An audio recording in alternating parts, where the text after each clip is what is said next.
Hello, I'm Eric Cytrynbaum, and this is the BC COVID-19 Modeling Group's COVID model projections for December 8th, 2021. A quick reminder who we are. We're an independent group of academics and others who are interested in providing independent data analysis and modeling to supplement the work going on in government and at the BC CDC. Here's a list of our regular contributors. And I'll just keep moving because I think this is a familiar slide already. Okay, so overview of this report. So I'll start with the usual current state of the pandemic.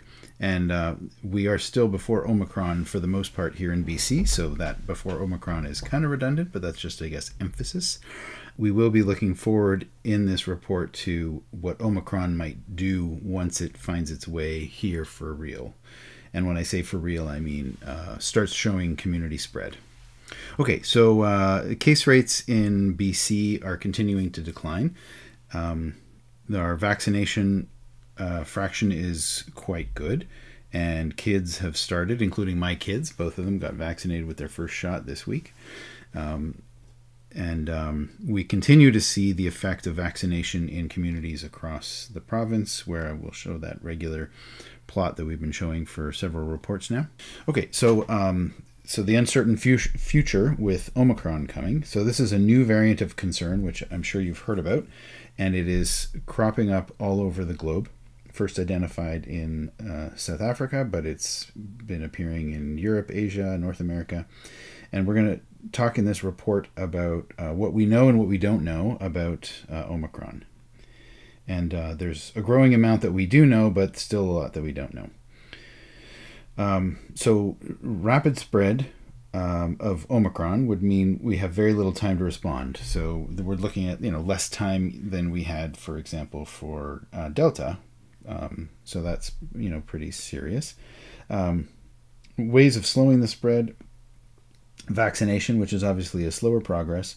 Improving the quality of our masks when we're in social context, improving ventilation, avoiding large indoor gatherings, all the things that we've been finding effective over the last months with Alpha and then with Delta, and improving testing and contact tracing as well. So things that are not really known about Omicron, its severity. Does it send a larger fraction of the population to the hospital? Are those hospital cases worse, more ICU cases? That's not yet known. We don't have really enough data to make good conclusions there yet. But most experts predict that vaccinated individuals will remain partially protected from infection and strongly protected from severe disease. So this is not yet really based on data in the sense of case data, but it is, from what I understand, based largely on the nature of the mutations seen in Omicron and where they're located and what that means for immune response to them.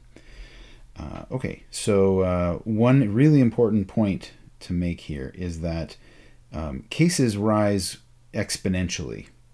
And so if we have an increase in the spread rate, that means an increase in their exponential growth. And hospital cases have, for the most part, and now with Omicron, maybe the fraction will be different, but hospitalization has always been some fraction of cases fairly fixed throughout the pandemic. We don't yet know if that fraction has gone up or down or stayed the same with Omicron, but that doesn't really matter. When you have exponential rise in cases, no matter what the fraction of hospitalizations, that will also rise exponentially. And so exponential rise in hospitalizations is a quick path to trouble because it'll overwhelm our healthcare system. So that is really an important point to emphasize here. Okay, so let's just go through the current state of the pandemic in BC. This is our very standard slide now, and you can see that we're continuing to decline here. And that's all good news. So let's look at a little bit more detail. Here is one of Dean Carlin's old fit to old data that is going back to mid-late November. And when I flip the page, you will see now we have in blue is the new data since that fit was done, and you can see that the data is now in some cases here in Vancouver Coastal and more severely in Vancouver Island are rising above the prediction. But overall, we're still doing okay. Things are going down. And vaccination is generally slowed, but the biggest news here that isn't on this plot is this 0 to 11, where I don't know where it is right now, but it's on the move and it hasn't been picked up yet in this data. That's because the approval for 5 to 11-year-olds is now in, and vaccinations have already started. So that bar will increase in our next report.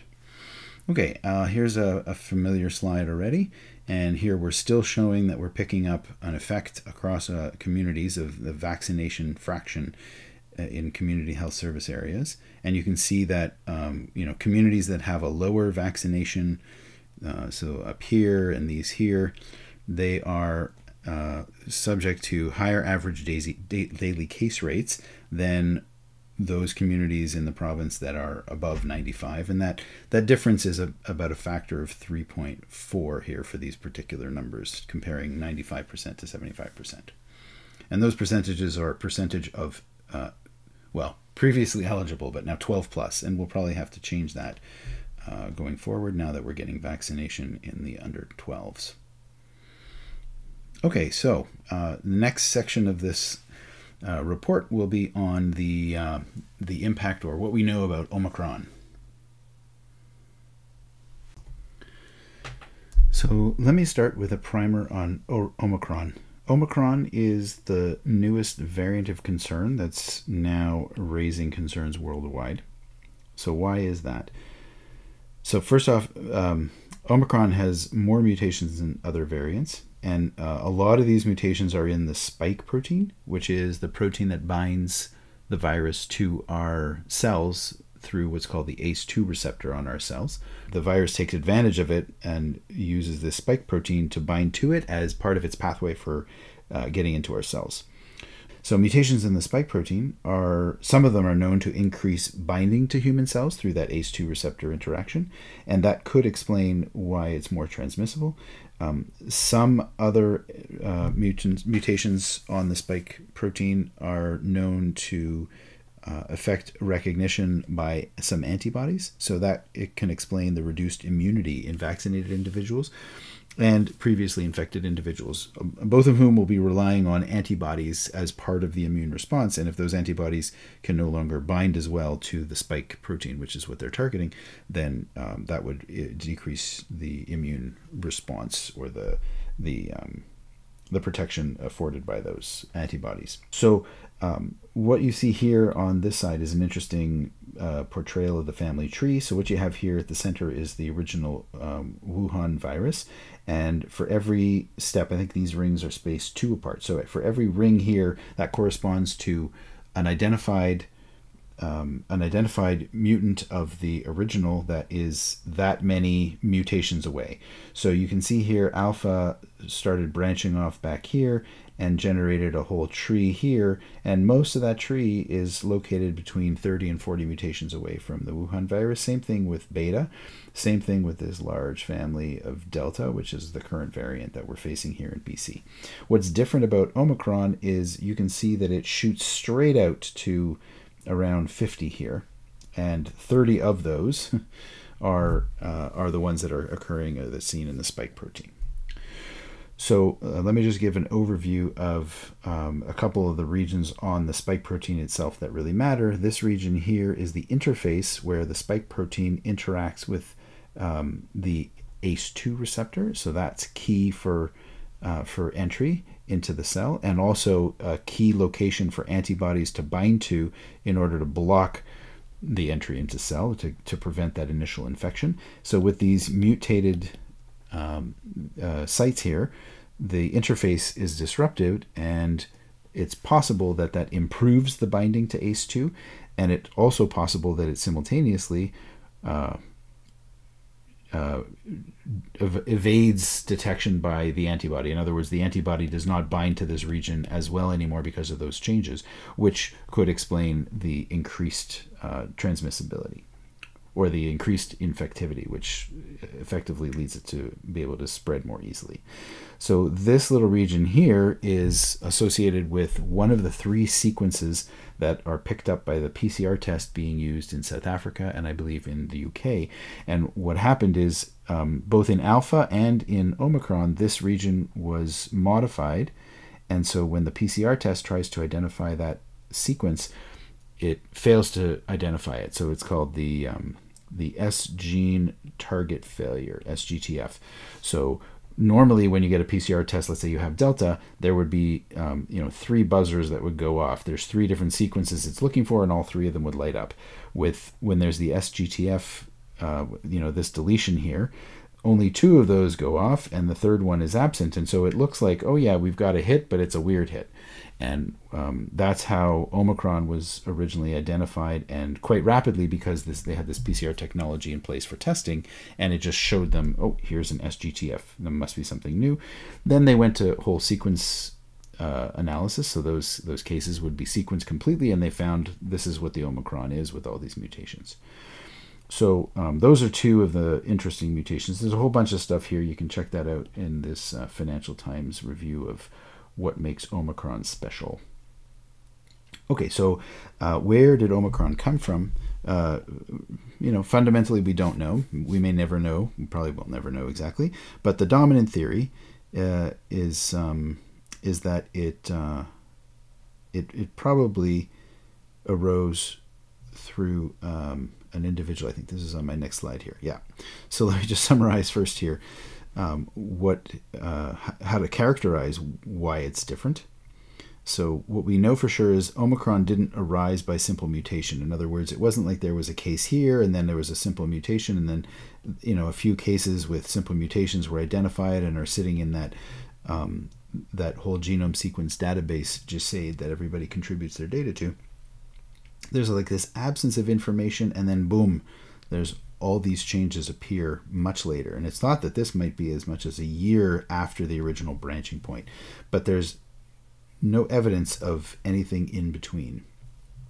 It's also not related to alpha, and it's not related to beta, and it's also not related to delta, right? There's distinct gaps. This is really branched off pretty early.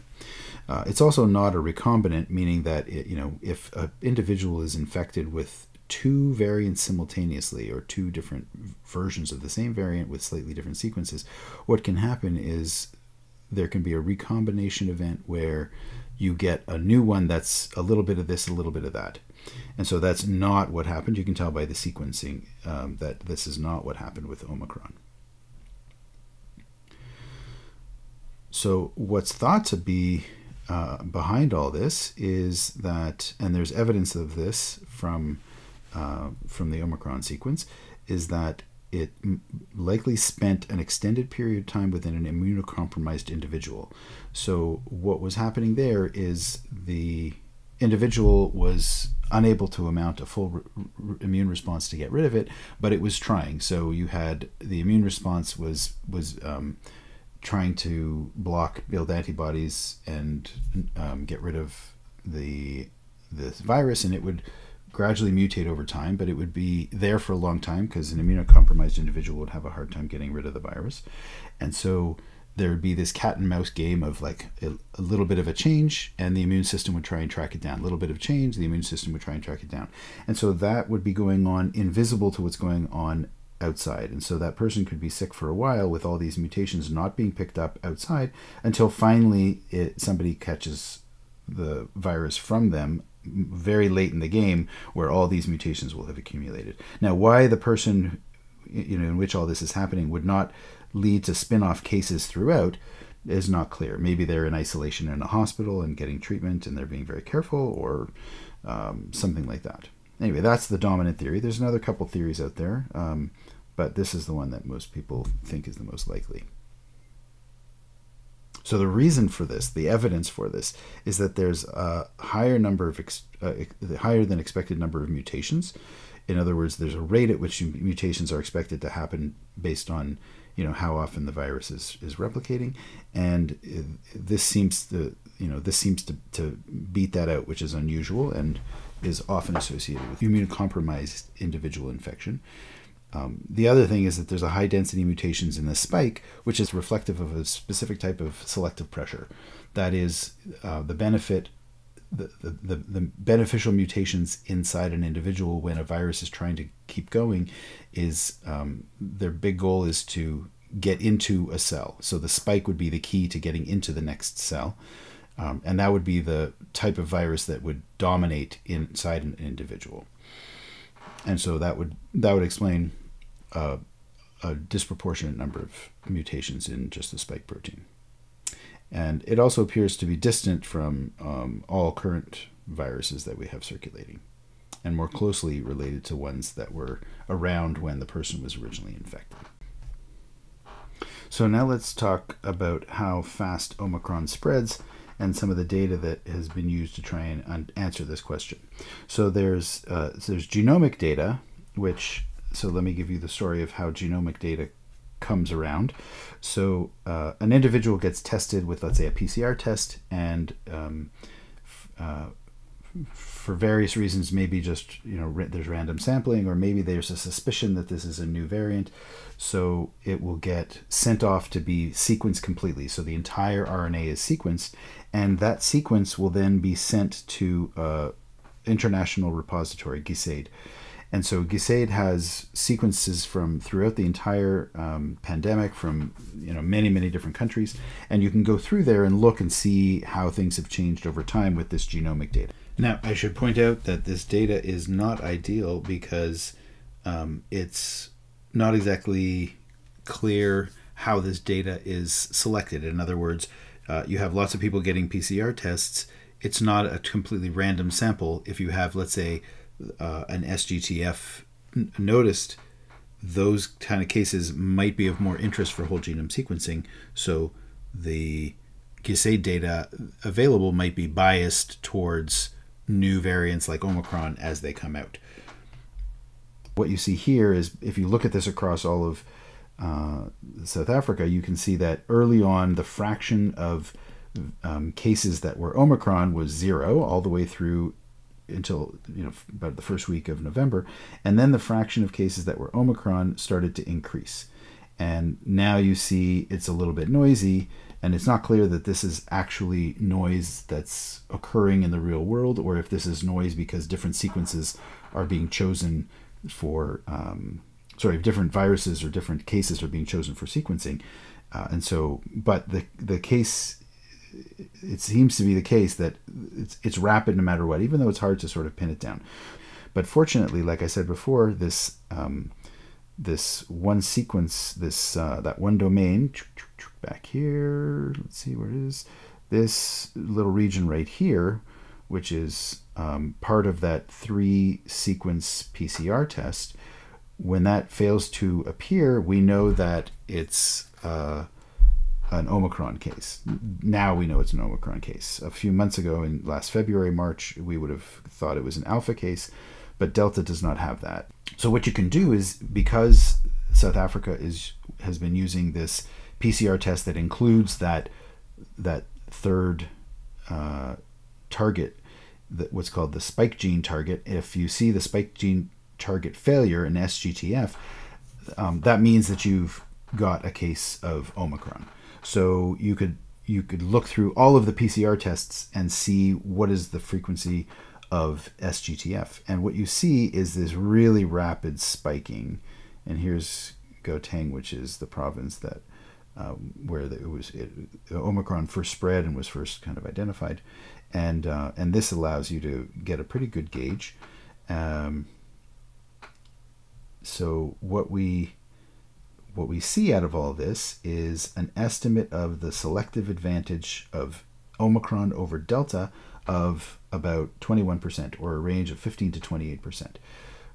So now there's still, there's still a little bit of spread, but this is clearly a big advantage. So, for example, the advantage that Delta showed over Alpha when it first appeared was maybe around half that. And so this is a pretty significant increase. UK data shows a similarly large, but not quite as large, selective advantage of 13% per day. Okay, so now we can ask the question, how fast will Omicron spread in Canada? So this is a little bit complicated by differences between South Africa, where these estimates are built. And the reason for that, the reason it's tricky to do that is because we don't know how much of Omicron's advantage comes from transmitting better to those with no prior exposure. Is this just a better infector? And how much of it comes because it's actually reinfecting people who have already had COVID-19. Omicron reinfection rates are about double that of Delta. So, whatever the rate of getting coronavirus again when it's Delta infecting you, that probability is now twice with Omicron, according to this estimate from this paper here. And so what do we know for sure? There are fewer South Africans than Canadians that have been fully vaccinated. Pretty dramatic difference, actually. Many more South Africans have had COVID-19. And we've seen already many travelers who are fully vaccinated have caught Omicron. There's also anecdotal evidence of rapid airborne transmission between fully vaccinated participants. There was this Norway gathering where out of 120 people, something like 80 people were infected by a couple people there who had come recently from South Africa. And then a recent lab study which tested to see how well antibodies were able to attach on to the Omicron spike protein, and we see that binding is not as good with Omicron as it was with previous variants. So that's the way we're concerned about risk of spread even among vaccinated. Okay, so continuing on with this, estimating what's going to happen here in Canada, or specifically in BC. So if we see the same type of spread in Canada as in South Africa and the UK, we'd say, let's say that's giving a range of between 10 and 20% per day. So that's a 10 to 20% advantage over whatever Delta is currently doing. We would see rapid rise in cases throughout the country, all provinces. And here, just looking at BC, for example, our growth per day, we're decreasing right now at 3% per day. The cases are dropping by 3% per day.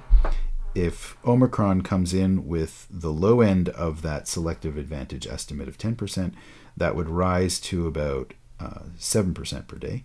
And if it's a 20% increase, we would be up to a 0.17. Now, I think 0.17 is faster than anything we've seen. I think we've seen in parts of the interior in August, we got numbers that were maybe close to that. I don't remember exactly what they were, but that is pretty rapid spread. So that corresponds to a doubling time of 4 days, which is quite dramatic. So let's take these numbers and put them in. Dean Carlin has done the analysis using these numbers, and we can see what happens here. Okay, so just to get situated here, this is the sort of more optimistic estimate for the selective advantage of Omicron, and this is the more pessimistic, let's say. And what you see here is our fourth wave. This is the Delta upstroke through August, and we're around here. Oh, no, we're already into December. Okay, so we're around December here. And so if we make the assumption that Omicron has been 0 until now, but it starts growing, soon with community spread, our current decline in cases will continue because Omicron will start off slow. That's how exponential growth works. But with the 7% growth rate, we would get pretty rapid rise through the winter. And you can see that the exponential shape here is roughly what we saw with Delta. However, in the more pessimistic case, you can see that this is going to give us about maybe a month of warning, and then we just hit a wall where it shoots up.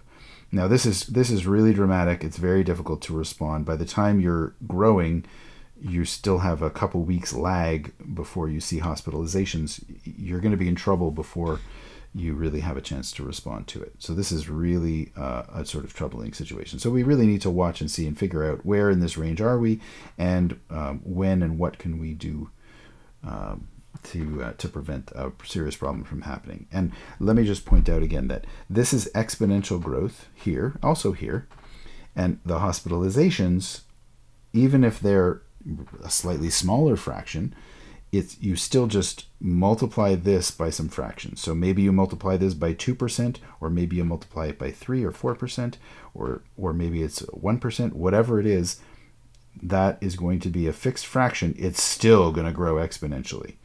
So it doesn't matter. The fact that spread generates exponential growth of cases means that hospitalizations will grow also. So it means that there'll be a few weeks or a month before we hit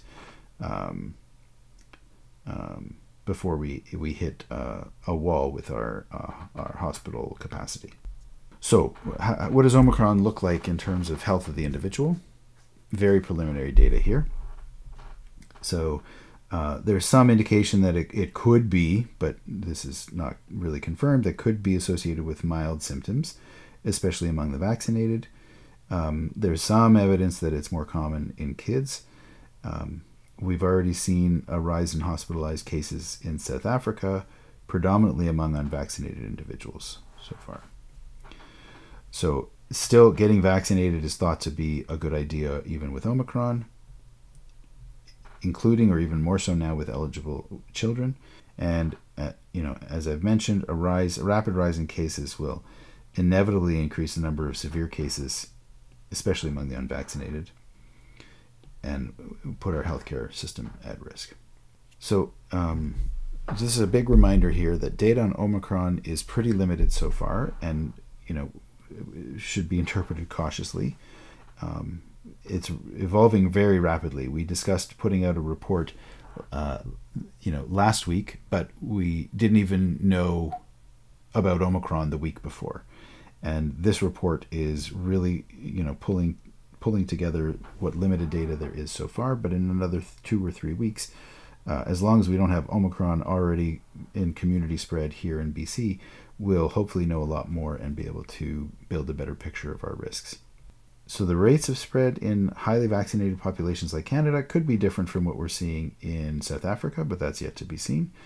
Risk of severe disease, hospitalization, and death, we don't really know yet. And it'll take weeks before we can really see that. Despite all this, we still believe there's a significant risk here of a new wave of infection, and monitoring the situation and analyzing new data as it comes in will be critical for being able to predict and prepare for it. And again, just to summarize the things that will still be effective and should be put in place, still vaccination is important, tight-fitting masks, this thing is still airborne, avoid large gatherings. We've already seen, this Norway case of a large gathering that was fairly dramatic among fully vaccinated individuals even. Isolating when sick, improving ventilation, increased testing, contact tracing to limit the spread of Omicron, but also of Delta in the meantime.